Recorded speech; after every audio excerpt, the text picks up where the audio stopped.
When I was 40 years old, the church did the Purpose-Driven Life, where we all read it together, and we met in small groups to discuss it. So that's when I started going to small groups at Twin Lakes Church. And then the next thing, I started my own small group. And then it took to the next step, where the Purpose-Driven Life, where you're made for a mission. I said, I'm gonna go on a mission trip. So we had the World Outreach Week at Twin Lakes Church, where all the mission partners came home, and I went and listened to one of them and decided I'm gonna do a short-term mission trip. And I thought, as long as I'm gonna do it, may as well go for the big daddy of them all, Africa. And that's when I fell in love with Africa. The land, the people, the animals, but mostly the children.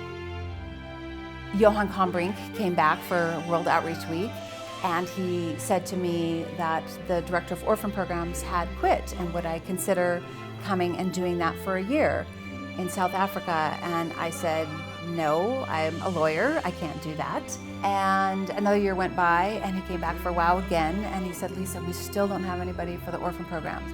I kept telling Johan that I didn't feel qualified to move to South Africa and being the director of orphan programs. At that point, I was a deputy district attorney in the county of Monterey, and my assignment was elder abuse prosecution. And then in my spare time, I was doing Santa Cruz Cares, raising money to build orphan centers. So I said to God, I'm doing it, God. I'm taking care of the widows and the orphans. What more do you want from me? And he said, Lisa, I have people here to do the work. They need you there.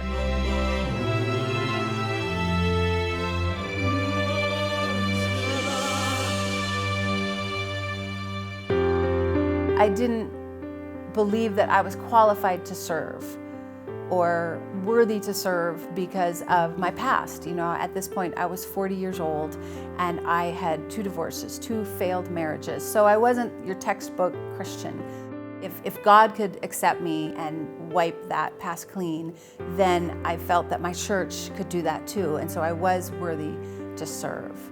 I am the way I am for a reason, and my past happened for a reason, and I could use all those experiences. Those experiences shape you for what you're going to be doing. He doesn't call the qualified, he qualifies the called. So I said, okay, Lord, I'll go for 1 year.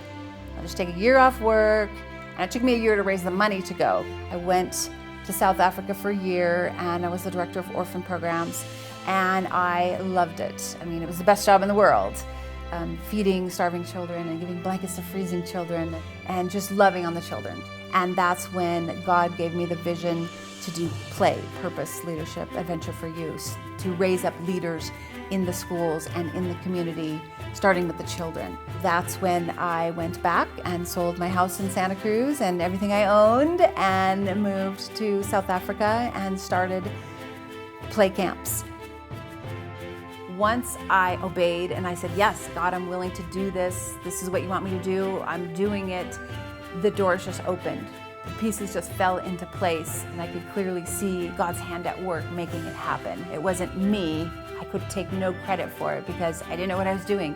When I first started, I had a fear of failure.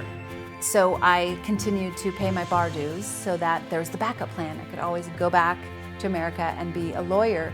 And after a year or 2, I felt that God was saying, you need to get rid of your backup plan. You need to be all in, because this is what I want you to do. And again, people asked me, have you done youth camps before? I said, no. Have you even gone to a youth camp before? No. Then what makes you think you can do this? And my only answer was that God told me to do it. I am not qualified to do this. I have no idea what I'm doing, but I know that this is what God wants me to do. For many of these children, it's the first time that they're hearing that there is a God who loves them and wants to have a relationship with them. It was freeing to say, it's okay if I fail.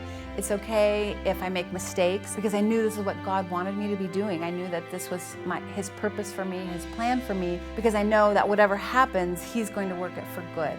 And looking back, I can see how the past experiences were shaping me for what I'm doing now.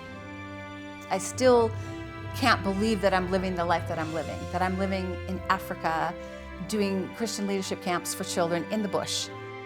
It's just such a dream come true. And now it's been a year and a half and 4 camps under my belt, and I love it. And I know that I'm doing the purpose that He planned for me long ago.